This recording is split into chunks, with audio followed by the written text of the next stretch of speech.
السلام عليكم ورحمة الله وبركاته. إن الحمد لله نحمده ونستعينه ونستغفره ونؤمن به ونتوكل عليه ونعوذ بالله من شرور أنفسنا من يهده الله فلا مضل له ومن يضلل فلا هادي له ونشهد أن لا إله إلا الله وحده لا شريك له ونشهد أن سيدنا وحبيبنا وحبيب ربنا وطبيبنا وطبيب قلوبنا محمدا عبده ورسوله أرسله الله كافة للناس بشيرا ونذيرا وداعيا إلى الله بإذنه سراجا وقمرا منيرا أما بعد فقد قال الله سبحانه وتعالى في كلامه المجيد وفي فرقانه الحميد بسم الله الرحمن الرحيم واذكروا الله في أيام معدودات فمن تعجل في يومين فلا إثم عليه ومن تأخر فلا إثم عليه لمن اتقى واتقوا الله واعلموا أنكم إليه تحشرون صدق الله المولانا العظيم. وعن شداد بن أوس رضي الله عنه عن رسول الله صلى الله عليه وسلم قال: إن الله كتب الإحسان على كل شيء فإذا قتلتم فأحسنوا القتلة وإذا ذبحتم فأحسنوا الذبح وليحد أحدكم شفرته فليرح ذبيحته أو كما قال عليه الصلاة والسلام. صدق الله المولانا العظيم وصدق رسوله النبي الأمي الكريم ونحن على ذلك لمن الشاهدين والشاكرين والحمد لله رب العالمين.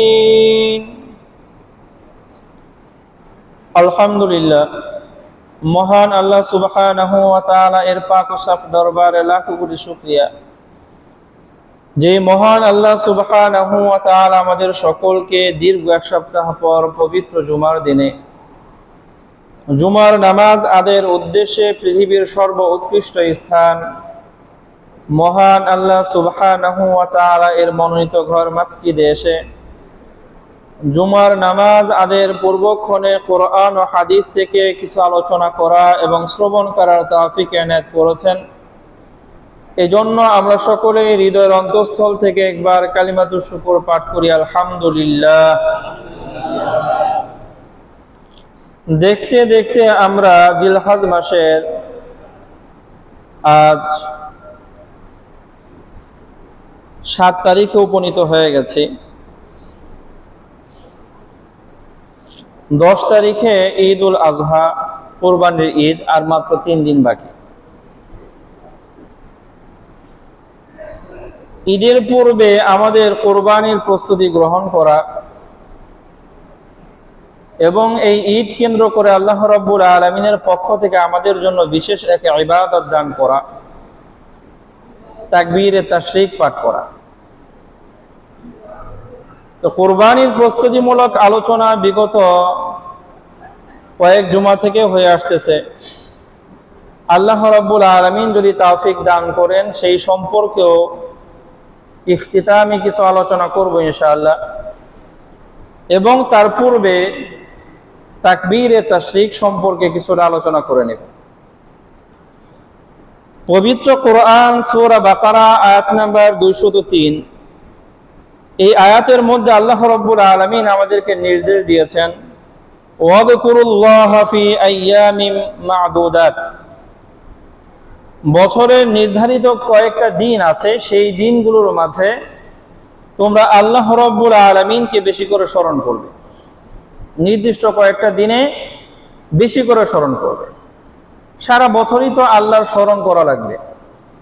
আল্লাহর স্মরণ থেকে তো কোনো মুহূর্ত গাফেল হওয়া মুমিনের পরিচয় না। মুমিনের পরিচয় হলো সর্বত্র সর্বক্ষণ প্রত্যেকটা মুহূর্তে আল্লাহকে স্মরণে রাখা।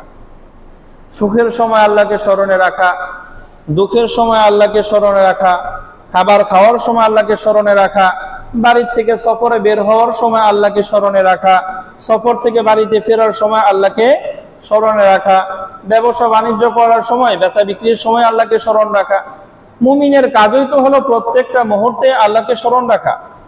কিন্তু আল্লাহ রাব্বুল আলামিন বছরের নির্দিষ্ট কয়েকটা দিনে বেশি বেশি করে আল্লাহকে স্মরণ করার নির্দেশ দিয়েছেন বিশেষ বাক্যের মাধ্যমে। এই নির্দিষ্ট দিন পবিত্র কোরআনে আইয়ামিম মা'দুদাত, নির্দিষ্ট দিন আল্লাহ বলে দিয়েছেন। কিন্তু সেই নির্দিষ্ট দিন কবে কবে কবে এটা আল্লাহ রাব্বুল আলামিন পবিত্র কোরআনে স্পষ্ট করে বলেন নাই। এটা স্পষ্ট করে না বলার একটা হিকমত হলো এইটা, যেহেতু আল্লাহ বলেছেন দিনগুলো নির্দিষ্ট, অতএব অনির্দিষ্ট তো না, নির্ধারিত কয়েকটা দিন কোরআনের কোথাও নাই। এখন কই খুঁজতে হবে? রাসূলের হাদিসে। অতএব বোঝা দরকার যে পবিত্র কোরআন বুঝতে হলে হাদিসের বিকল্প নাই। হাদিস ছাড়া পবিত্র কোরআন বোঝা সম্ভব না। যারা শুধু নিজেদেরকে আহলে কোরআন দাবি করে, যে শুধুমাত্র কোরআনে যা আছে তাই মানব, তো তাদের প্রতি এই ইঙ্গিত হলো শুধু কোরআনে যা আছে তাই যদি মানতে চাও মানা সম্ভব না। হাদিস ছাড়া কোরআনের যা আছে তা মানা কিনা সম্ভব না। পবিত্র কোরআনে আল্লাহ রাব্বুল আলামিন বলেছেন নামাজ কায়েম করো, কিন্তু কিভাবে নামাজ কায়েম করবে তার বিবরণ তো কোরআনে নাই, হাদিসে আছে। পবিত্র কোরআনের মধ্যে আল্লাহ রাব্বুল আলামিন বলেছেন যাকাত আদায় করো, কিন্তু যাকাত কিভাবে আদায় করবে তার বিস্তারিত বিবরণ কোরআনে নাই। কোথায় আছে?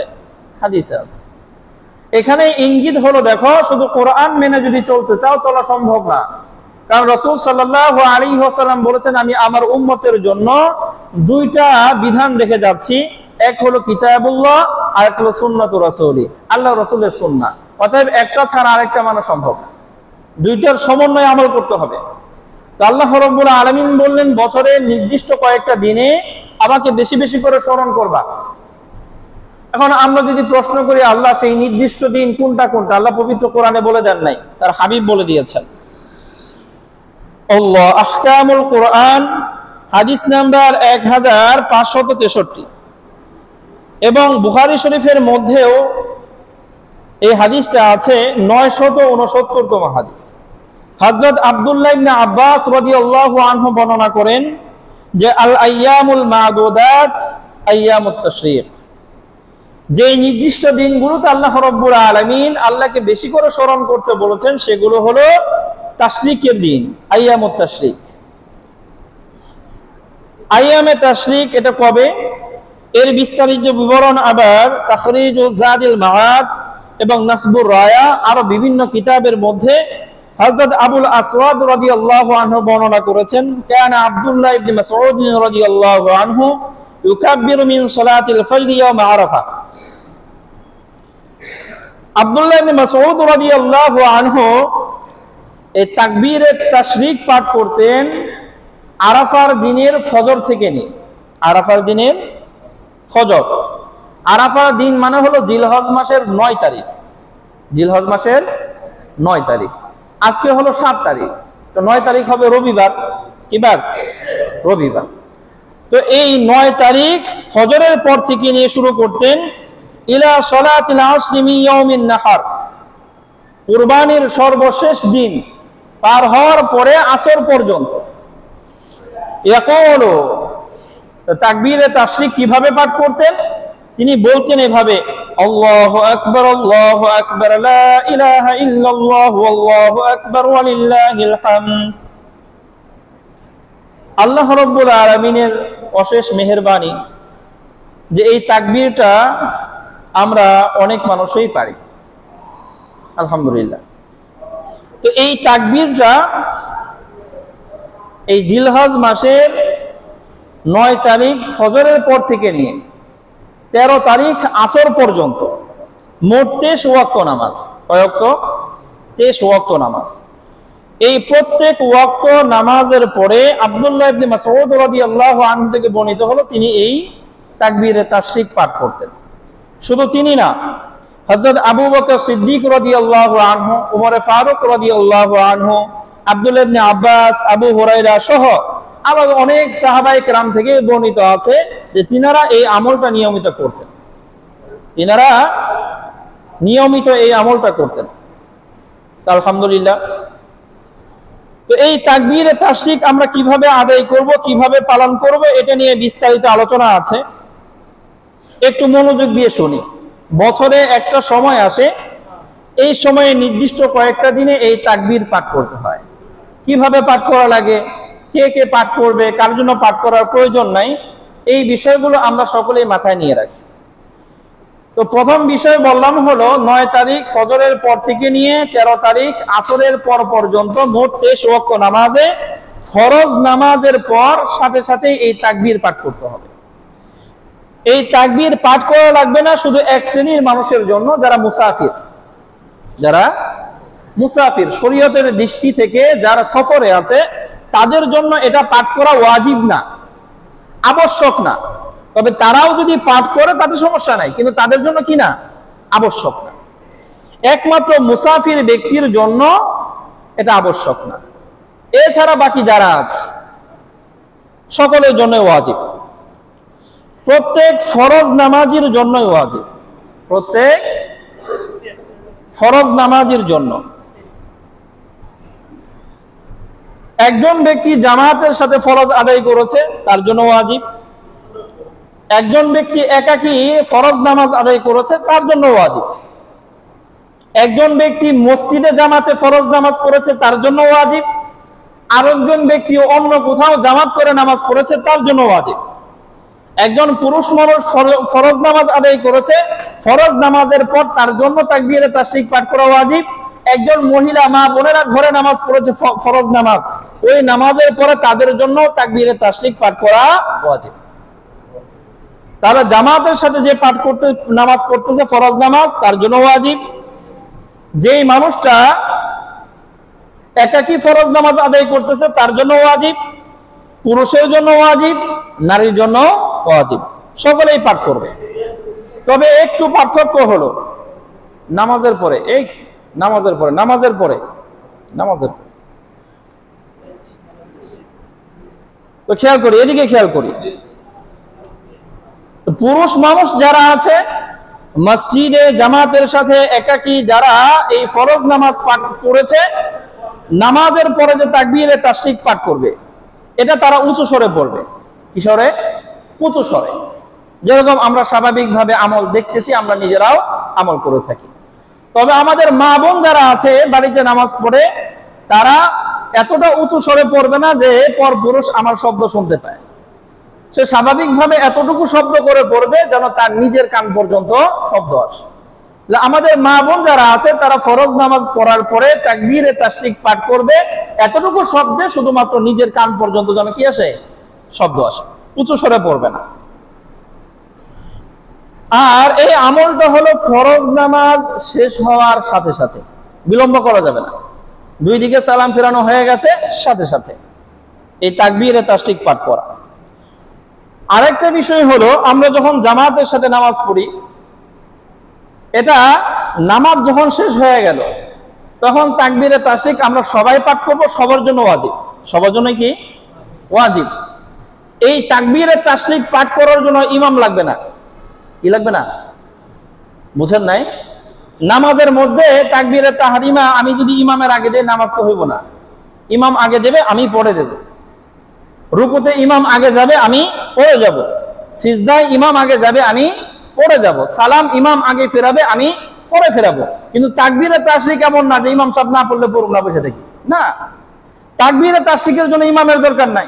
ইমাম সাহেব ভুলে যেতে পারে, ইমাম সাহেবের হয়তো খেয়াল নাই, মনে নাই, একজন মানুষ। আমরা তো এখানে অনেক মানুষ, সবাই তো আর ভুলে যায় না। তো আমরা যাদের মনে আছে ইমাম সাহেব পড়ুক আর না পড়ুক, আমরা উঁচু স্বরে তাকবীর পড়তে শুরু করব, ইমাম সাহেবেরও মনে হয়ে যাবে। এখানে ইমামের ইক্তেদার কিছু নাই যে ইমাম সাহেব পড়লো না তাহলে আমরা পড়ুম কেন। এটা নামাজের অংশ না। নামাজ তো সালামের মাধ্যমে শেষ হয়ে গেছে। তাকবীরে তাশরিক এটা আলাদা একটা ইবাদত, এখানে ইমাম লাগে না। আমরা যারা ফরজ নামাজ পড়েছি আমাদের সকলের জন্য ওয়াজিব ইনফিরাদান, আরেকজন পড়ে দিলে আমার হবে না, আমারটা আমার পড়তে হবে। এজন্য ইমাম সাহেব পড়লো না আমরা কেন পড়বো, এরকম যেন মনে না করি। ইমাম সাহেব ভুলে গেলেও আমরা সবাই উঁচু স্বরে পড়তে থাকবো, যাতে করে শুধু ইমাম সাহেব না, আমাদের এই মুসল্লির কাতারে যারা ভুলে গেছে, মনে নাই, তারাও যেন আমার এই শব্দ শুনে তারও মনে পড়ে, সেও যেন তাকবীর পড়তে শুরু করে দেয়। এই জন্য সালাম ফেরানোর সাথে সাথে এই আমল শুরু করবো ইনশাআল্লাহ। কবে থেকে শুরু করব? আগামী রবিবার বাদ ফজর থেকে। রবিবার বাদ ফজর থেকে বুধবার আসর পর্যন্ত। রবিবার বাদ ফজর থেকে বুধবার আসর পর্যন্ত। রবিবার হলো 9 তারিখ, 10 তারিখ হলো সোমবার, 11 তারিখ মঙ্গলবার, 12 তারিখ বুধবার, তাহলে বৃহস্পতিবার আসর পর্যন্ত। কি বার? বৃহস্পতি। আল্লাহু আকবার। এখন বিষয় হলো আমি ফরজ নামাজ পড়ছি, নামাজ পড়ার পরে সম্মিলিত ভাবেও হইতে পারে যে কারোরই খেয়াল নাই, কেউ তাকবীরে তাশরিক পড়ে নাই। অথবা আমি আলাদা কোথাও নামাজ পড়েছি, ফরজ নামাজ পড়ছি, কিন্তু তাকবীরে তাশরিক বলতে আমার কি নাই, মনে নাই, ভুলে গেছি। বাড়িতে কোনো মা বোন ফরজ নামাজ পড়ার পরে তার মনে নাই, ভুলে গেছে। তো এই ক্ষেত্রে এই ওয়াজিবের কোনো কাজা নাই। নামাজ পড়ছে কিন্তু তাকবীরে তাশরিক পড়তে কি গেছে, ভুলে গেছে। এই ওয়াজিবের কোনো কাজা এর সুযোগ নাই। সে করবে কি? সে আল্লাহর কাছে ইস্তিগফার করবে, মাফ করবে, আল্লাহ ভুল হয়ে গেছে, মাফ করে দেন। আর যদি কারো এরকম হয় যে আমার নামাজই ছুটে গেছে, জোহরের ওয়াক্তে জোহরের ফরজ নামাজ পড়বো, নামাজই তো পড়িনি, তো এই আমল তো হলো নামাজ পড়ার পরে আমার নামাজ ছুটে গেছে। এখন আমি এই নামাজ যদি তাকবীরে তাশরিকের এই দিনগুলোর মধ্যে কাজা করি, যেমন এই রবিবার থেকে কোন এক ওয়াক্ত নামাজ ছুটে গেল, বৃহস্পতিবার আসরের আগে আমি এই নামাজ কি করলাম, কাজা করলাম। তো এই ক্ষেত্রে ওই নামাজ আমি যখন কাজা করব, ওই নামাজের সালাম ফিরানোর সাথে সাথে তাকবীরে তাশরিকেরও কাজা করব। কিন্তু নামাজ ছুটে নাই, শুধুমাত্র তাকবীরে তাশরিক ছুটেছে, এটার কোনো কাজা নাই। এটার জন্য কি করা লাগবে? তওবা করা লাগবে, ইস্তিগফার করা লাগবে, আল্লাহর কাছে মাফ চাওয়া লাগবে। এছাড়া ভিন্ন কোনো সুরত নাই। আল্লাহু আকবার। আল্লাহ। এই হলো তাকবীরে তাশরিক সম্পর্কে কিছু আলোচনা। তাকবীরে তাশরিক পাঠ করা এটা হলো ওয়াজিব, বাধ্যতামূলক। কার জন্য? সকলের জন্য। যারা নামাজ আদায় করেছে, ফরজ নামাজ জামাতের সাথে হোক, একাকী হোক, সে পুরুষ হোক বা নারী হোক, সকলের জন্যই তাকবীরে তাশরিক পাঠ করা প্রত্যেক নামাজের উপরে একবার ওয়াজিব। কয়বার? একবার। একবার উচ্চ স্বরে পাঠ করতেই হবে, এটা বাধ্যতামূলক। আর কেউ যদি বলে আমি 3 বার পড়ব, তুমি 3 বার না 10 বার পড়ো, সমস্যা নাই, কিন্তু ওয়াজিব কয়বার? একবার। যত পড়বে তত সওয়াব আছে, এটা তো হারাম কিছু না, আল্লাহর স্মরণ যত করতে পারে। কিন্তু একবার পড়া কি ওয়াজিব। একবারও যদি না বলে তাহলে সে গুনাহগার হবে। একবার পড়তে হবে। তবে পুরুষরা পড়বে উঁচু স্বরে, নারীরা পড়বে নিচু স্বরে। শুধুমাত্র এটা ওয়াজিব না এক শ্রেণীর মানুষের জন্য যারা সফরে আছে। সফর হলো শরঈ সফর। আল্লাহ রাব্বুল আলামিন আমাদের সকলকে বোঝা এবং সেই মোতাবেক আমল করার তৌফিক দান করেন। এখন আসি কুরবানির পশু কেমন হওয়া লাগবে, কোন ধরনের পশু আমরা ক্রয় করব, কোন ধরনের পশুর মাধ্যমে কুরবানি দেওয়া যায় না, এই সম্পর্কিত বিশদ আলোচনা গত জুমাতে করা হয়েছে। আজকে আমরা যেই বিষয়গুলো নিয়ে আলোচনা করব সেটা হলো আমরা আজকে কুরবানির ঈদের দিনে চলে যাব। কুরবানির ঈদের দিনে এই কুরবানি আমরা কখন করব, কুরবানির যে পশুটা, প্রাণীটা, এটাকে আমি কখন জবাই করব। খেয়াল করি, বুখারী শরীফের মধ্যে 965তম হাদিস এবং মুসলিম শরীফের 1961তম হাদিস। হযরত বারা ইবনে আযিব রাদিয়াল্লাহু আনহু বর্ণনা করেন, খাতাবানা রাসূলুল্লাহ সাল্লাল্লাহু আলাইহি ওয়াসাল্লাম ইয়াউমান নাহার। রাসূল সাল্লাল্লাহু আলাইহি ওয়াসাল্লাম কুরবানির ঈদের দিন আমাদের সামনে একটা ভাষণ দিলেন, খুতবা দিলেন। তো দেওয়ার পরে রাসূল সাল্লাল্লাহু আলাইহি ওয়াসাল্লাম বললেন, ইন্না আউওয়ালা মা নাবদাউ ফি ইয়াউমিনা হাদা আন নুসাল্লিয়া, আমাদের এই দিনের ইবাদত শুরু হবে ঈদের নামাজ দিয়ে। কি দিয়ে? ঈদের নামাজ দিয়ে। তাহলে এই দিন সূর্য ওঠার পরে আমাদের প্রথম ইবাদত কি? কথা বলেন, ঈদের নামাজ। প্রথম কাজ কি? ঈদের নামাজ। এই হাদিসের উপর ভিত্তি করে ফুকাহায়ে কেরাম বলেছেন, ঈদের দিন সূর্য ওঠার পরে ঈদের নামাজ আদায় করার পূর্বে কোনো নফল নামাজ পড়া মাকরুহ। কারণ রাসূল বলেছেন ঈদের দিন সর্বপ্রথম আমল কোনটা হবে? ঈদের নামাজ। এজন্য ঈদের দিন ঈদের নামাজ পড়ার আগে, সূর্য ওঠার পরে অন্য কোনো নফল পড়বো না। প্রথম কাজ হলো কি করা? ঈদের নামাজ। এটা তো আমার রাসূলের কথা। রাসূল বলেছেন, ইন্না আউওয়ালা মা নাবদাউ ফি ইয়াউমিনা হাদা আন নুসাল্লিয়া, প্রথমে আমরা ঈদের নামাজ পড়ব। সুম্মা নারজিআ, এরপর ঈদের নামাজ পড়ে আমরা যার যার গন্তব্যস্থলে ফিরে যাব। ফানানহারা, এরপর আমরা কুরবানি করব। আগে ঈদের নামাজ পড়ব, এরপরে কি করব? কুরবানি করব। তো রাসূল সাল্লাল্লাহু আলাইহি ওয়াসাল্লাম বলেছেন, ফামান ফাআলা যালিকা ফাকাদ আসাবা সুন্নাতানা, যেই ব্যক্তি এই ধারায় আমল করলো, ঈদের নামাজ আগে, কুরবানি করলো পরে, আমার নবী বলতেছেন সে আমার পদাঙ্ক অনুসরণ করলো, সে আমার সুন্নতের অনুসরণ করলো, সে সঠিকভাবে সুন্নত পালন করলো, সে সঠিকভাবে সুন্নত পালন করলো। ওমান নাহারা ক্বাবলা সালাত, আর যদি কোনো ব্যক্তি ঈদের নামাজের পরোয়া না করে, কুরবানির পশু একটা কিনছি, ঈদের নামাজ পড়ে জবাই করো, এটা কোন সোম বানামো, কোন সোম খামো, খুব টেনশন। এখন ফজরের নামাজ পড়ে সূর্য ওঠার লগে লগে জবাই দেই, তাড়াতাড়ি রান্না বান্না কইরা যাতে আগে আগে খাওয়া যায়। নামাজের আগে যদি কেউ জবাই করে ফেলে, কুরবানি দিয়ে ফেলে, তো রাসূল সাল্লাল্লাহু আলাইহি ওয়াসাল্লাম বলেছেন, ফা ইন্নামা হুয়া লাহমুন কদ্দামাহু লিআহলিহি, তাহলে মনে রাখবা, নামাজের আগে যে কুরবানি দিল এটা মূলত কুরবানি হয় নাই, কুরবানি হবে নামাজের পরে। নামাজের আগে যেটা দিল এটা হলো তার পরিবারের জন্য আগেই গোশতের কিছু ব্যবস্থা, আর কিছু না। পরিবারের জন্য আগে একটু গোশতের ব্যবস্থা করা, এটা কুরবানি না। কুরবানি হবে কখন? নামাজের পরে। লাইসা মিনান নুসুকি ফি শাই, তার এই কুরবানির মধ্যে কুরবানির কোনো ফজিলত পাবে না, কুরবানির কোনো মহত্ব ফাজাইল সে পাবে না। তাহলে কুরবানি করতে হবে ঈদের নামাজের পরে। আল্লাহু আকবার। ঈদের নামাজের আগে যদি কেউ কুরবানি করে তাহলে কি হবে না? তার কুরবানি হবে না। একজন মানুষ সে ঈদের নামাজ পড়ে নাই, আল্লাহ মাফ করো, কি করে নাই? ঈদের নামাজ। এখন হয়তো মনে মনে ভাববেন, হুজুর এরকম মানুষ হয় নাকি? আবার আছে, আল্লাহর এমন বান্দাও আছে, নিয়ত করছে কুরবানি দেবে, মাশাআল্লাহ, ভালো কথা, কিন্তু ঈদের নামাজ পড়ে না, আছে। আল্লাহ মাফ করো। আল্লাহ রাব্বুল আলামিন তাদেরকে সঠিক বুঝ দান করেন।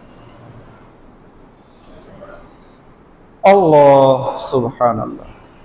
তাহলে যেই মানুষটা কুরবানি দেবে নিয়ত করেছে কিন্তু ঈদের নামাজ নিজে পড়ে নাই, তাহলে সে কি করবে? ওই সমাজের ঈদের নামাজ হয়ে যাওয়ার পরে সে কুরবানি করবে, তার কুরবানি আলাদা ইবাদত, নামাজ হলো আলাদা ইবাদত। নামাজ না পড়ার তো তার আমলনামায় গুনাহ হয়েই যাবে। ঈদের নামাজ আদায় করে নাই, পড়ে নাই, এটার জন্য তো তার আমলনামায় গুনাহ যোগ হয়ে গেছে। এখন সে কুরবানি করবে, কুরবানি করবে কখন? নিজে তো নামাজ পড়ে নাই, অন্তত মহল্লার মসজিদে বা মহল্লার ঈদগাহে যে ঈদের নামাজ হয়েছে ওই নামাজের পরে সে কুরবানি করবে। কোন অঞ্চলে যদি এমন হয় বিশেষ কোনো কারণ বশত ওই অঞ্চলে ঈদের জামাত করাই সম্ভব হচ্ছে না, সেটা বৃষ্টি বাদলের কারণে হতে পারে বা রাষ্ট্রীয়ভাবে কোনো রিস্ট্রিকশন থাকার কারণে হতে পারে যে না ঈদের জামাত করাই যাবে না, অথবা কোনো কোনো রাষ্ট্র আছে বিধর্মী রাষ্ট্র, মুসলমানদের সংখ্যা কম, উন্মুক্ত কোনো ময়দানে তাদের জন্য নামাজের ব্যবস্থা করা নিষিদ্ধ। এখন তারা কি করবে? এখানে তো নামাজ পড়া যাবে না, ঈদের জামাত করা সম্ভব না, সে কখন কুরবানি করবে? সে বিলম্ব করতে থাকবে, সময় নিতে থাকবে, সময় নিতে নিতে জোহরের ওয়াক্ত পর্যন্ত সে সময় নেবে, কোনোভাবে এই জামাত কায়েম করা সম্ভব হয় কিনা। না হলে জোহরের ওয়াক্ত হয়ে গেলে ঈদের নামাজ এই অঞ্চলে হলো না, এই মহল্লায় হলো না, এরপরও সে কুরবানি করতে পারবে জোহরের ওয়াক্ত চলে আসে। কোন ওয়াক্ত? জোহরের ওয়াক্ত। তাহলে কুরবানি কখন করব? ঈদের নামাজের পরে করব। কখন? কথা বলেন, ঈদের নামাজের পর। এখন এই ঈদের নামাজ তো আমাদের জিলহজ মাসের 10 তারিখে হবে, সোমবার। এই ঈদের নামাজের পর থেকে আমি কোরবানি করতে পারবো 12 তারিখ সূর্য অস্ত যাওয়ার আগ পর্যন্ত। 12 তারিখ সূর্য অস্ত যাওয়ার আগ পর্যন্ত। কইবেন হুজুর 12 তারিখ সূর্য অস্ত পর্যন্ত কে? 12 তারিখ যতক্ষণ থাকে 12 তারিখ ওই পর্যন্তই থাকে। কারণ আরবি তারিখগুলো এই সূর্য অস্ত যাওয়া আর রাত আসার সাথে সাথে সম্পৃক্ত। সূর্য অস্ত গেছে, আজকের তারিখ শেষ হয়ে যাবে, আবার ওই চাঁদ ওঠার সময় হয়েছে, নতুন তারিখ শুরু হয়ে গেছে। এই জন্য এই 10 তারিখ ঈদের নামাজের পর থেকে 12 তারিখ সূর্য অস্ত যাওয়ার আগ পর্যন্ত এই 3 দিন, দিনে এবং রাতে, দিনে এবং রাতে যে কোনো সময় কুরবানি করার সুযোগ আছে। কেউ যদি চায় রাতে কুরবানি করবে, রাতেও করতে পারে। কেউ দিনে করতে চাইলে দিনেও করতে পারে। 10 তারিখে চাইলে 10 তারিখ সোমবার। কেউ যদি বলে যে না আমি 11 তারিখ মঙ্গলবার, কেউ যদি বলে না আমি 12 তারিখ বুধবার। বুধবার সূর্য ডুবার আগ পর্যন্ত কুরবানি করার কি আছে? সুযোগ আছে। তবে ফজিলত হলো প্রথম দিনের ফজিলত সবচেয়ে বেশি, দ্বিতীয় দিনের ফজিলত তার চেয়ে একটু কম, তৃতীয় দিনের ফজিলত তার চেয়ে একটু কম। তো উত্তম হলো প্রথম দিন কুরবানি দেওয়া। কারো যদি প্রথম দিন কোনো কারণবশত না হলো, সম্ভব না। আমি ঢাকায় দেখেছি একজন 3, 4টা, 5টা, 6টা করে দেয়, একদিনে সব কাজ গুছ করতে পারে না। তো কি করবে? প্রথম দিন একটা দেয়, দ্বিতীয় দিন আরেকটা দেয়। সুযোগ আছে। কয়দিন পর্যন্ত? 3 দিন। কয়দিন? ঈদের দিন সহ 3 দিন, 10 তারিখ, 11 তারিখ, 12 তারিখ সূর্য অস্ত পর্যন্ত। আল্লাহ।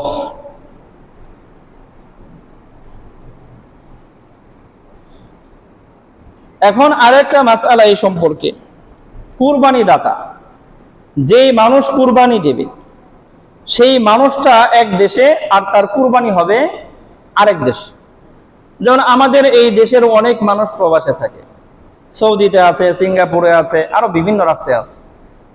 আর সে তো ওই দেশেই আছে, টাকা পাঠায় দিছে, বাবারে বলছে যে আমার তো সম্পদ আছে, কুরবানি ওয়াজিব, তাহলে আমার পক্ষ থেকে কুরবানির একটা পশু কিনা কুরবানি দিয়ে দিন। আর সে আসে আরেক দেশে আর তার কুরবানি আছে মনে করেন এই দেশে। এখন এই তার কুরবানির পশু জবাই কখন হবে? এই ক্ষেত্রে মূল নীতি হলো কুরবানির পশু যেই দেশে আছে ওই দেশে ঈদের নামাজ হওয়ার পরে। সে সৌদিতে আছে, তার ঈদ হয়ে যাবে রবিবার, কি বারে? কিন্তু তাই বলে আমরা এই বাংলাদেশে তার নামে কুরবানি রবিবারে দিতে পারবো না, কারণ পশু যেই দেশে আছে এই দেশে ঈদের নামাজ হওয়ার পরে কি দেওয়া লাগবে? কুরবানি দেওয়া লাগবে। তাহলে এই মাসআলাটা বিশেষ করে আমাদের যাদের এই ছেলেরা বিভিন্ন দেশে থাকে, তো তাদের ক্ষেত্রে আবার কোন কোন দেশে আছে আমাদের একদিন পর যদি ঈদ হয়, আর আমাদের মনে হয় না যে আমাদের বাংলাদেশের পরে কোনো দেশে ঈদ হয়। তো কোনো রাষ্ট্রে তো এরকম হইতে পারে। যেমন উল্টো মনে করেন যে সৌদি আরবের কোনো লোক আমাদের এই দেশে আসছে, সে এই দেশে আছে, এখন সে কুরবানি করবে তার দেশে। আর আমাদের দেশে তো কুরবানির ঈদ আসবে সোমবার, কিন্তু সৌদিতে কি বারে? রবিবার। তো তার কুরবানি কবে হবে? ওই রবিবারে হবে, কারণ কুরবানির পশু আছে কোথায়? সৌদি আরবে। ওইখানে যেই দিন ঈদ, ওই দিন ঈদের নামাজ পড়ার পরে সেখানে কি হবে? কুরবানি তার নামে হয়ে যাবে। আল্লাহু আকবার। এর পরবর্তীতে কুরবানি দেওয়া হবে। কুরবানির পশুটা জবাই করবে কে? এর মধ্যে সবচেয়ে উত্তম হলো কুরবানি দাতা। যেই ব্যক্তি কুরবানি দিচ্ছে সে নিজেই জবাই করবে, এটা হলো সবচেয়ে উত্তম। এটা কি সবচেয়ে উত্তম। আর কোনো কারণবশত, ওজর বশত, হয়তো সে ভয় পায় অথবা ভিন্ন কোনো কারণ আছে, সে নিজে যদি জবাই করতে সক্ষম না হয়, আমার ক্ষমতা নাই, আমি পারবো না, ভয় পাই, তো এই ক্ষেত্রে মুত্তাকি পরহেজগার কারো মাধ্যমে, মুত্তাকি পরহেজগার কারো মাধ্যমে, আমাদের সমাজে এরকম হয় যে এক ওয়াক্ত নামাজ পড়ে না, হেরে দিয়ে কুরবানি করে। কুরবানি হবে না বিষয়টা এরকম না, হয়ে যাবে, কিন্তু আমি আমার পশু কুরবানি দেব, এটা একটা ইবাদত, আমি করতে পারতেছি না, অতএব এমন কারো মাধ্যমে করাবো যে ব্যক্তি অন্তত মুত্তাকি, পরহেজগার, নামাজি, এরকম একজন মানুষের মাধ্যমে আমার পশুটাকে জবাই করাবো। আর জবাই করানোর সময় আমি হয়তো ধরতে পারতেছি না, আমি হয়তো ছুরি ধরার ক্ষমতা রাখি না, অন্তত পাশে দাঁড়িয়ে এই দৃশ্যটা আমি দেখবো, এটাও সুন্নাহ। আমি জবাই করতেছি না, আরেকজনকে দিয়ে করাচ্ছি, কিন্তু জবাই করার সময় সেখানে সশরীরে উপস্থিত থাকার চেষ্টা করবো ইনশাআল্লাহ। আল্লাহ। বিদায় হজে রাসূল সাল্লাল্লাহু আলাইহি ওয়াসাল্লাম 100টা উট কুরবানি করেছেন। কয়শো? 100টা। এখান থেকে রাসূল সাল্লাল্লাহু আলাইহি ওয়াসাল্লাম নিজ হাতে 63টা উট জবাই করেছেন। কয়টা? 63টা উট রাসূল নিজের হাতে জবাই করেছেন। 100টা উট জবাই করার ক্ষমতা আমার নবীর ছিল। আল্লাহ রাব্বুল আলামিন আবার নবীর শরীরের মধ্যে 100 জন পরিপূর্ণ সুঠাম দেহের যুবকের শক্তি দান করেছিলেন। 100টা উট কুরবানি করা আমার নবীর জন্য ব্যাপার ছিল না।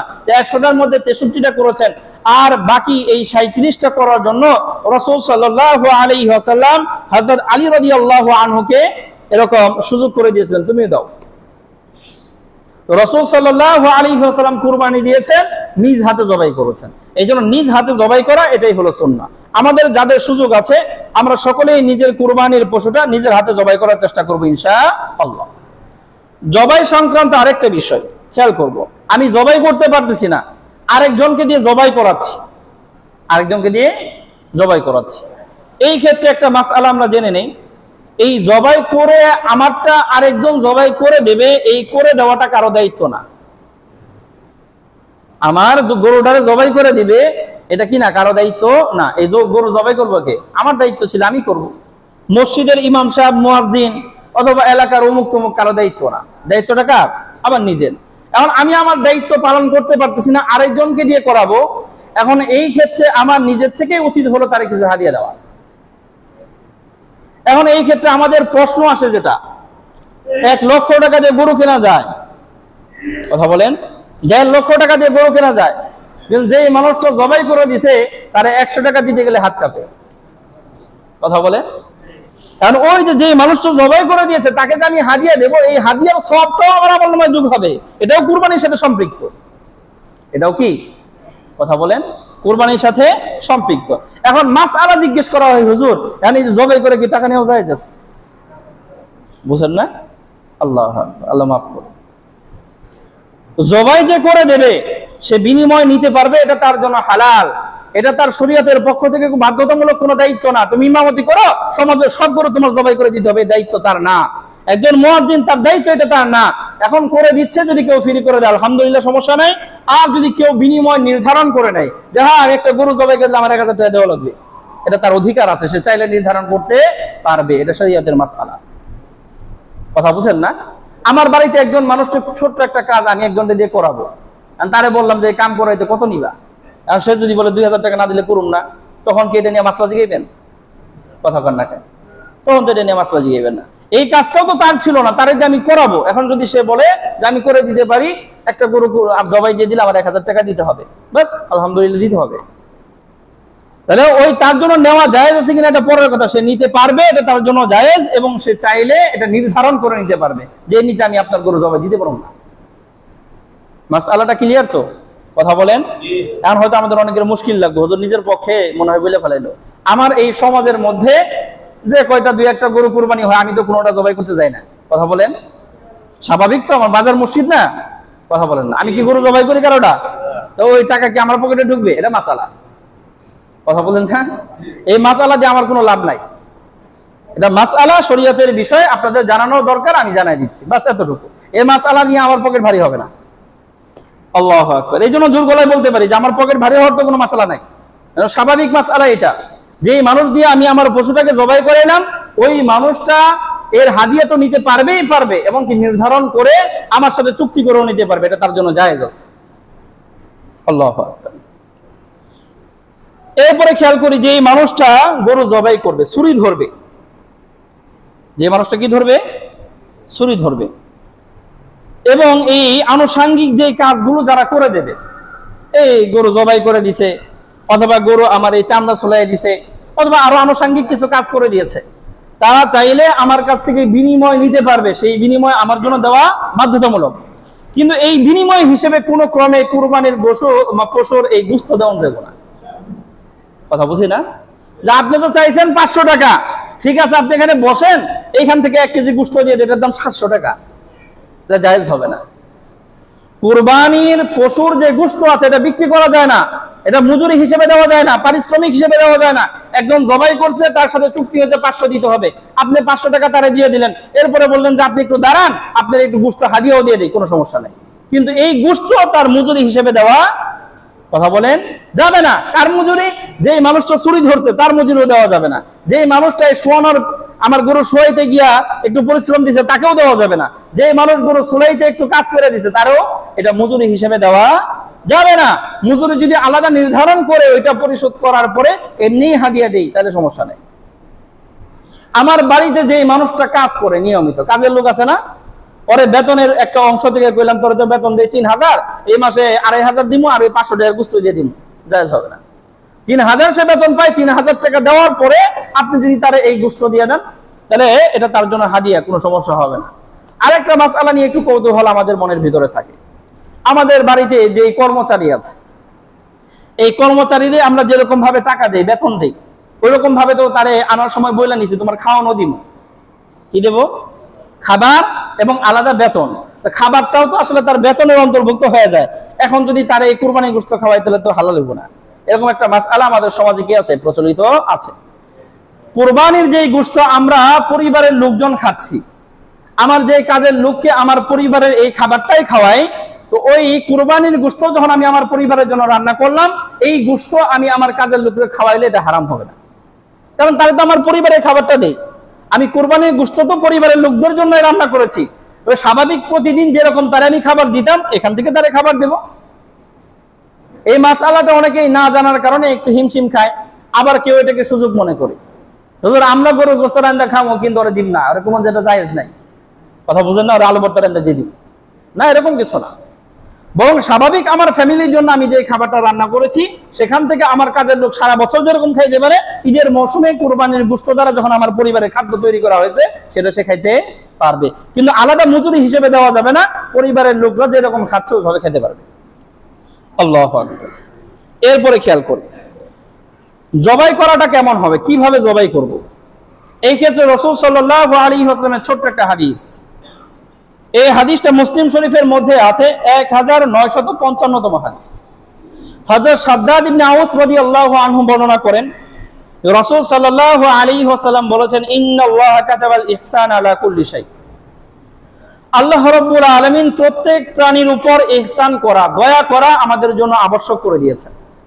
প্রত্যেক প্রাণীর প্রতি দয়া করা, এটা আমাদের জন্য কি করেছেন? আল্লাহ আবশ্যক। প্রাণীর সাথে রুক্ষ আচরণ করা এটা মুমিনের পরিচয় না। বাড়িতে একটা বিড়াল পালে সকাল আর দুপুর খালি এটা দেখলেই পিটাই, এটা কোনো মুমিনের পরিচয় না। প্রাণী পশু পাখি যা আছে তাদের প্রতি সদয় আচরণ করা এটা হলো একজন মুমিনের পরিচয়। একজন রাসূল সাল্লাল্লাহু আলাইহি ওয়াসাল্লাম বলেছেন, ইন্নাল্লাহা কাতাবাল ইহসান আলা কুল্লি শাই।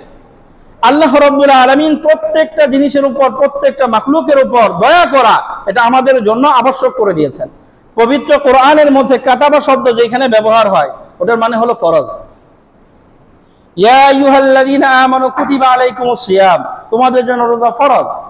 এজন্য রাসূলের হাদিসের মধ্যে যে কাতাবা এই শব্দটা ফরজ না হলে ওয়াজিব, আমাদের জন্য আবশ্যক প্রাণীদের প্রতি কি করা? সদয় আচরণ করা। অতএব রাসূল বলেছেন, ফাইদা কাতালতুম, যদি কোনো প্রাণীকে হত্যা করার প্রয়োজন হয়, কোনো মানুষকেও যদি হত্যা করার প্রয়োজন হয়, আছে না যে কোনো দণ্ডবিধির কারণে মৃত্যুদণ্ড কার্যকর করা দরকার, তো এই মানুষটাকে হত্যা করার সময় রাসূল বলেছেন, ফাআহসিনুল কিতলা, তাকে খুব সহজে হত্যা করে ফেলবা যাতে বেশি কষ্ট না পায়। এই জন্য আমাদের শরীয়তের বিধান হলো কোনো মানুষ যদি মৃত্যুদণ্ড দণ্ডিত হয় তাহলে বড় একটা তরবারি দিয়া মুহূর্তের মধ্যে তার কল্লাটা আলাদা করে দেওয়া, কারণ এই 2-1 সেকেন্ড সে কষ্ট পাইবে, বাস শেষ। অথচ এই আইনটাকে আমাদের বিভিন্ন বুদ্ধিজীবীরা বলে অমানবিক। এই যে তরবারি দিয়ে কল্লা কেটে লাইলো অমানবিক। শাস্তি কিভাবে দেবে? ফাঁসি দিয়ে দেবে। কি দিয়ে দেয়? কথা বলেন। ফাঁসি দেওয়ার পরে একজন মানুষের গলার মধ্যে যখন এই রশিটারে আটক করে দেওয়া হয়, 1-1.5-2 মিনিট যার যে পরিমাণ ক্ষমতা আছে ওইরকম কি করতে থাকে? শ্বাস আটকায় ঝুলতে থাকে আর সারা দেহ এরকম ছটফট করতে থাকে। যন্ত্রণা 1 মিনিট, 2 মিনিট, 3 মিনিট, 4 মিনিট পর্যন্ত হইতে থাকে। এরপর এই মানুষটা এক সময় শ্বাস আটকায় মরে যায়। তাহলে তার এই কষ্টের পরিমাণ কম হলো না বেশি হলো? আবার আরেকটা নীতি হলো ক্রস ফায়ার করা। একজন মানুষের ক্রস ফায়ার করলো, গুলি মারলো, সাথে সাথে মরে যায়, ছটফট করতে করতে করতে করতে তারপরে মারা যায়। এগুলো মানবিক। কিন্তু ইসলামের আইন হলো মৃত্যুদণ্ডে সে দণ্ডিত, তারা যেহেতু মারতেই হবে, ফাঁসি দিয়ে মারো আর ক্রস ফায়ার দিয়ে মারো, মারতেই হবে। যে ইসলামের বিধান কি? তার কল্লা উড়াই দাও, কারণ অল্প সময়ের ভিতরে সে কি হবে? মরে যাবে, আর তার এই শরীরের অতিরিক্ত যে কষ্ট হতো ছটফট, সেই ছটফট তার হবে না। তো এইটা ছিল সহজ, আর এইটারে আমাদের এই বুদ্ধিজীবীরা অমানবিক। যেখানে কষ্ট কম ওইটা কি অমানবিক, আর যেইভাবে তাকে মৃত্যুদণ্ড কার্যকর করলে কষ্ট পাইব বেশি, ওইটা হইল মানবিক। আল্লাহ মাফ করো। বাস্তবিক পক্ষে মানবিক আর অমানবিকের বিষয় না, বাস্তবিক পক্ষে হলো তাদের হৃদয়ে ভরা হলো ইসলামের প্রতি বিদ্বেষ। অতএব ইসলামের যেই বিধানটাই সামনে আসুক খালি বলে বলে অমানবিক, বুঝুক আর না বুঝুক। আল্লাহ মাফ করো। এই জন্য রাসূল সাল্লাল্লাহু আলাইহি ওয়াসাল্লাম বলেছেন, ফাইদা কাতালতুম, কোন কারণবশত যখন হত্যা করার প্রয়োজন পড়বে, ফাআহসিনুল কিতলা, হত্যাটা সহজভাবে করবা, সুন্দর করে করবা। ওয়াইদা যাবাহতুম, আর যখন কোন প্রাণী জবাই করার প্রয়োজন হবে, রাসূল সাল্লাল্লাহু আলাইহি ওয়াসাল্লাম বলেছেন, ফাআহসিনুজ যাবহা, সুন্দর করে জবাই করবা, কষ্ট কম দিবা। ওয়ালিহিদ্দা আহাদুকুম ওয়ালিহিদ্দা আহাদুকুম শাফরাতা, আর রাসূল সাল্লাল্লাহু আলাইহি ওয়াসাল্লাম বলেছেন, তোমরা প্রত্যেকই জবাই করার পূর্বে নিজের ছুরিটা ভালো করে দাঁড় দিবা। ছুরি কি করবা?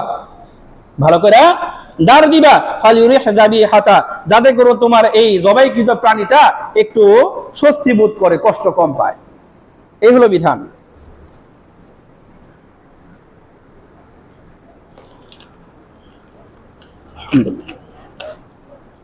তো এই হাদিস থেকে আমরা বুঝতে পারি যে একটা প্রাণীকে আমরা যখন জবাই করব, তো জবাই করার সময় এই প্রাণীকে এমন ভাবে জবাই করব যাতে করে এই প্রাণীর সর্বনিম্ন কষ্টটা পায়। যত সহজ করা যায় এই প্রাণীর জন্য, কষ্ট করা যাবে না। এইখান থেকে কোরবানি সম্পর্কিত ফুকাহায়ে কেরাম কিছু মাসাইল বের করেছেন।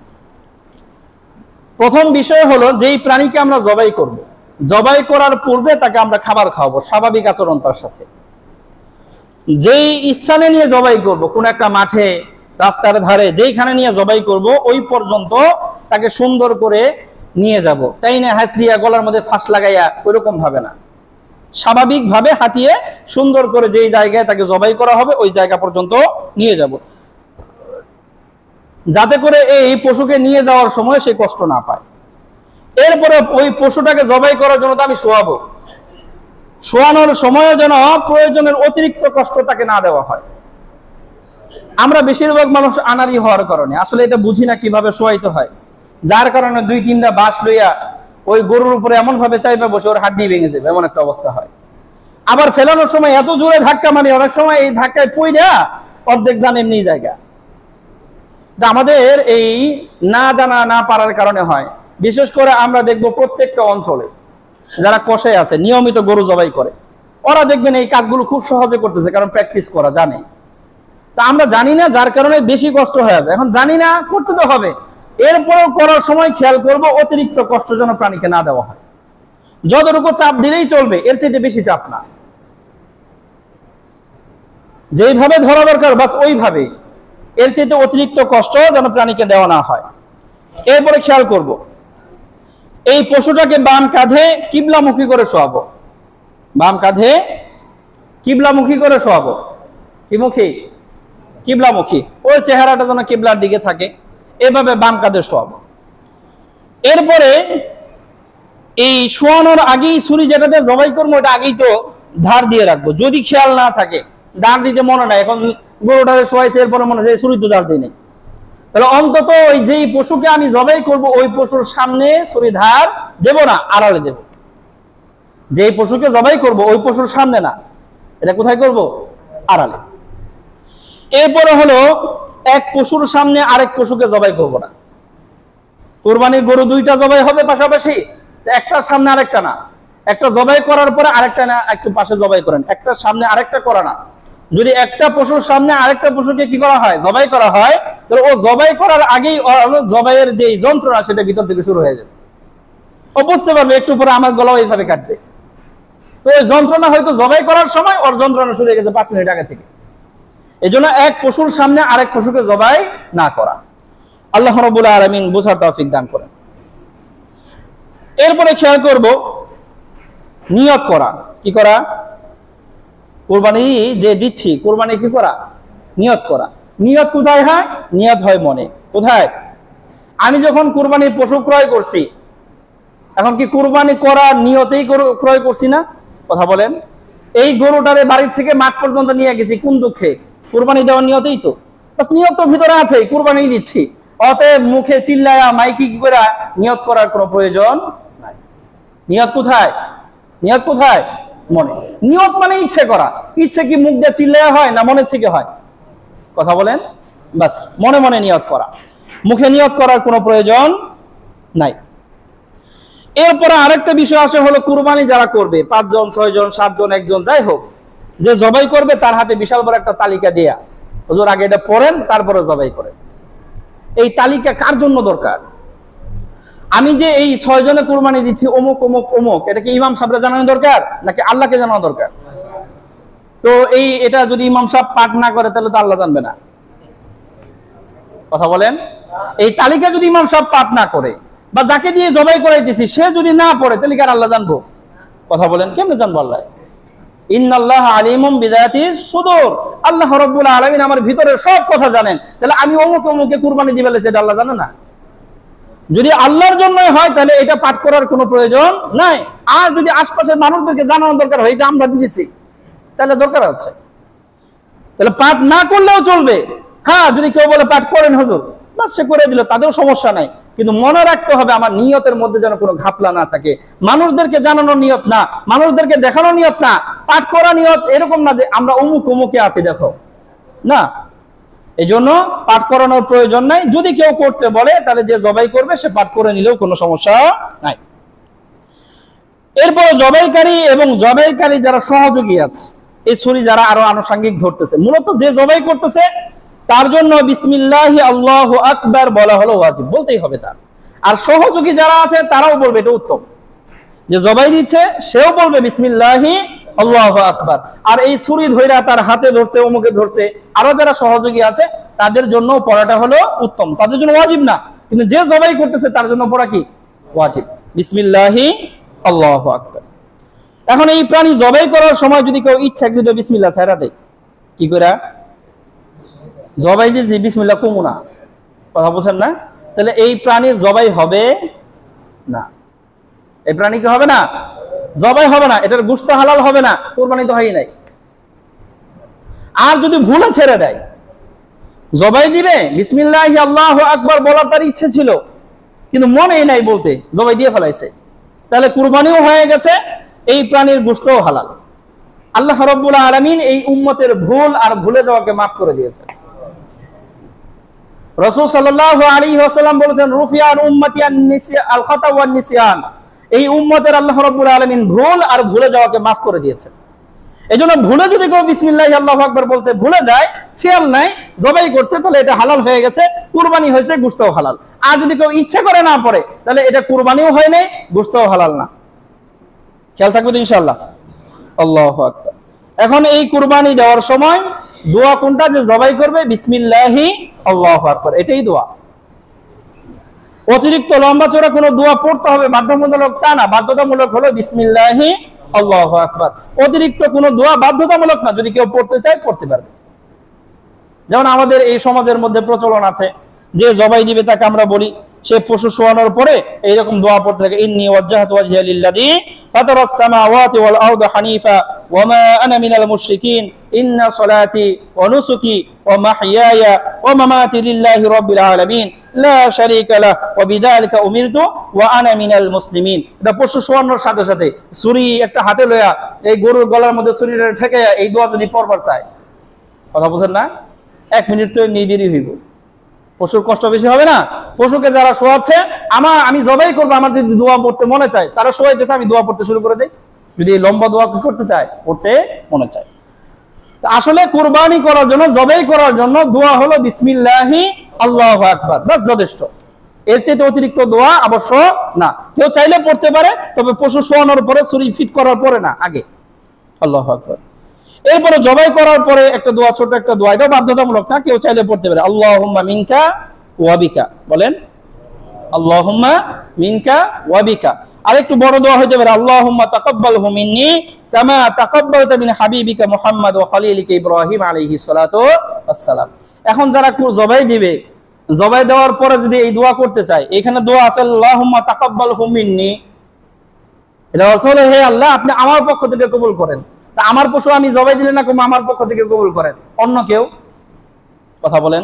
এখন এই দোয়া একজনের শিখা বলে আল্লাহুম্মা তাকাব্বালহু মিন্নি, অথচ প্রাণী যেটা জবাই দিছে এটা আমার না আরেকজনের। এখন সে তো এই দোয়া পারেও না আরবিতে, তার জন্য আমি কেমনে কমু আল্লাহুম্মা তাকাব্বালহু মিনহুম, এটা তো সে কইতে পারে না। হ্যাঁ তো খালি হিকছে মিন্নি, তাহলে আমার পশু আমি তারা দিলাম কুরবানি দিবে, আর হ্যাঁ নিজের নামে আল্লাহ কবুল করে। কথা বুঝেন না? এই জন্য এই কুরবানি করার পরে, জবাই করার পরে কোনো দোয়া আবশ্যক না। যদি কেউ পড়তে চায় তাহলে বুঝা শুনে যেন পড়ে। আর জবাই করার আগে আবশ্যক হলো বিসমিল্লাহি আল্লাহু আকবার, এটা বাধ্যতামূলক পড়তেই হবে। যদি কেউ ইচ্ছাকৃত বাদ দেয় তাহলে কুরবানিও হবে না, জবাইও সহি হবে না, এটার গোশতও হালাল হবে না। আল্লাহু আকবার। আল্লাহ রাব্বুল আলামিন আমাদের সকলকে বোঝার তৌফিক দান করেন। এই প্রাণী জবাই করার ক্ষেত্রে প্রাণীর 4টা রগ আছে। ওটা 4টা। একটা হলো খাদ্যনালী, আরেকটা হলো শ্বাসনালী, আর এই দুইটার পাশে দুই পাশে রগ থাকে মোটা মোটা, এটা কয় শাহরগ। কি বলে? শাহরগ দুইটা। তো একটা খাদ্যনালী, একটা শ্বাসনালী, আর দুইটা কি শাহরগ। তাহলে মোট রগ কয়টা? 4টা। এই 4টার অধিকাংশ যদি কাটা হয়, 4টার, আচ্ছা 4টার মধ্যে অধিকাংশ কয়টা হইব? 3টা। 4টার মধ্যে 2টা হলো তো অধিকাংশ হলো না, অর্ধেক হইলো। তাহলে 4টার যে কোনো 3টা রোগ যদি কাটা হয়, এই 4 রোগের যে কোনো, কথা বলেন, 4 রোগের যে কোনো 3টা রোগ যদি কাটা হয় তাহলে জবাই সহি হবে। যদি এর কম হয় তাহলে সহি হবে না। আর যদি কেউ 4 রোগই করে, নুরুন আলা নূর, আলহামদুলিল্লাহ, কোনো সমস্যা নাই। তাহলে সর্বনিম্ন কয়টা কাটা লাগবে? 3টা। 3টার নিচে কাটলে জবাই সহি হবে না। আল্লাহু আকবার। এরপরে আরেকটা মাসআলা খেয়াল করি। জবাই করার পরে প্রাণীটাকে জবাই করা হইলো, জবাই করার সময় আমাদের সমাজের মধ্যে যারা কসাই আছে অতিরিক্ত, যাদেরকে এই জবাই করার জন্য আমরা সহযোগী হিসেবে নেই, এই বড় ছুরিটা জবাই করার পরে এই খুঁচানি শুরু করে দেয়, এটা জায়েজ নাই। এটা কি নাই? কথা বলেন। এই যে গলার মধ্যে যে খুঁচায়, এটা কি নাই? জায়েজ নাই। কারণ এই যে লম্বা ছুরি দিয়ে যে কাটছে, রক কাটতে হবে কয়টা? 4টার 3টা, যে কোনো 3টা কাটলেই তো হয়ে গেছে। এই রক্ত বের হইতে সময় লাগবে না? তার জান বের হইতে সময় লাগবে না? নাকি এই 3টা রক কাটার লগে লগে শেষ? ওরকম হয় কখনো? তাহলে এই খুঁচাখুচি কইরা তাড়াতাড়ি মারার দরকার কি? বরঞ্চ এর মাধ্যমে যেটা হয় যে এই খুঁচাখুচি করে অনেক সময় জবাই এমন ভাবে বাতিল হয়, খুঁচানোর কারণে এটা দমাটকে মইরা যায়। তো মইরা গেলে তো আর হালাল হবে না। মরে গেলে কি হবে না? এটা হত্যা হলো, এটা হালাল হবে না। এই জন্য জবাই করার পরে যখন এই রগ কাটছে, রগ দিয়ে স্বাভাবিকভাবে রক্ত ঝরতে থাকবে, খুঁচাখুচি করা যাবে না। আল্লাহ রাব্বুল আলামিন বুঝার তৌফিক দান করেন। এরপরে এর জান পরিপূর্ণরূপে বের হওয়ার আগে এটা চামড়া ছোলা শুরু করা যাবে না। এটা গরু, তার থেকে শ্বাস প্রশ্বাস সব শেষ হয়ে গেছে, এটা পুরোপুরি তার জান বের হয়ে গেছে, এরপর একটু ঠান্ডা হয়ে গেছে, তারপর থেকে চামড়া ছোলা। এর আগে চামড়া ছোলা জায়েজ নেই। এর আগে একটা প্রাণী মনে করেন যে এখনো মরেই নাই, তাজা তুজা আছে, লড়তেছে, বললাম রক্ত 3টা কাটা হয়েছে, আর চামড়া ছোলা শুরু করি, জায়েজ নাই। কি নাই? কথা বলেন। জায়েজ নাই মানে হারাম। জায়েজ নাই মানে কি? হারাম। এই কাজ যদি যাই না শুনে কেউ করি, অবশ্যই সে গুনাহগার হবে, তার আমলনামায় গুনাহ লেখা হবে। অতএব যেই পশুটাকে জবাই করা হয়েছে সেটা ঠান্ডা হওয়ার পরে তারপরে তার চামড়া ছোলাবো, এর আগে না। আল্লাহ রাব্বুল আলামিন যে মাসআলাগুলো জানলাম এগুলোর উপর পরিপূর্ণরূপে আমল করার তৌফিক দান করেন। ছোট দাগে কয়েকটা কথা বলে শেষ করি, সময় নাই। এই যে কুরবানির পশু, যারা আমরা একাকী কুরবানি দিচ্ছি, একাকী, এই কুরবানির গোশতের হুকুম হলো যে এই কুরবানি আমি যেই প্রাণীকে দিলাম, এই প্রাণীর সম্পূর্ণ গোশত আমি একাও খাইতে পারি। সম্পূর্ণ গোশত যে কুরবানি দিয়েছে সে যদি চায় তাহলে একাই খামো, এটা তার জন্য কি আছে? জায়েজ আছে। তবে মুস্তাহাব মুস্তাহসান হলো 3 ভাগে ভাগ করা। কয় ভাগ? 1 ভাগ নিজের জন্য রাখবে, 1 ভাগ নিকট আত্মীয়দের জন্য রাখবে, আর 1 ভাগ সমাজের গরিব দুঃখীদের জন্য রাখবে। কয় ভাগ? এটা হলো মুস্তাহাব, বাধ্যতামূলক না। এটা কি? মুস্তাহাব। আর যারা শরীকানা কুরবানি দিচ্ছি, 2 জন 3 জন 4 জন, এই কুরবানির গোশতগুলো সমান হারে মেপে মেপে ভাগ করে দেওয়া লাগবে। অনুমান ভিত্তিক যদি ভাগ করে দেই তাহলে এটা জায়েজ হবে না। কম বেশি হলে যে বেশি নিয়েছে তার অংশটা সুদ হবে। বুঝেন নাই? অনুমান কইরা একজনে মনে করেন 1 কেজি বেশি লিয়ে গেছে গা, ওই 1 কেজি গোশত তার জন্য সুদ হবে। কি হবে? কথা বলেন। হ্যাঁ, মাপ টাপ দেওয়ার পরে যদি ভুল ভালো হয়ে যায়, মাপ দিছি একটু এদিক সেদিক, এটা আসলে ধরার মতো না, ওটা আল্লাহ মাফ করে দিবেন। ইচ্ছা করে যদি করে ফেলাই অথবা আন্দাজে যদি বন্টন করি তাহলে এটা আমার জন্য হালাল হবে না, জায়েজ হবে না। খেয়াল থাকবে তো ইনশাআল্লাহ। আরেকটা মাসআলা হলো যদি কেউ মান্নতের কুরবানি করে। কিসের কুরবানি? মান্নত। মান্নত করছিল কুরবানি দেবে, সেই কুরবানি দিছে, ওই কুরবানির গোশত সে নিজে খাইতে পারবে না, তার পরিবারে কেউ খাইতে পারবে না, কোনো ধনী মানুষ খাইতে পারবে না। মান্নতের কুরবানির গোশত এটা গরিবদেরকে সদকা করে দিতে হবে। তাদেরকে, কথা বলেন, গরিবদেরকে সদকা করে দিতে হবে। মৃত কোনো ব্যক্তির পক্ষ থেকে যদি কুরবানি করি, যেমন আমি কুরবানি করলাম, আমি চাইলাম একটা অংশ আমার মৃত বাবার নামে যেন সওয়াব যায়, আমি দিচ্ছি আমার টাকা দিয়ে, আমি আমার বাবার নামে নিয়ত করে কুরবানি দিলাম, এই গোশত আমিও খেতে পারবো, পরিবারের সবাই খেতে পারবে, সমাজের সবাই খেতে পারবে।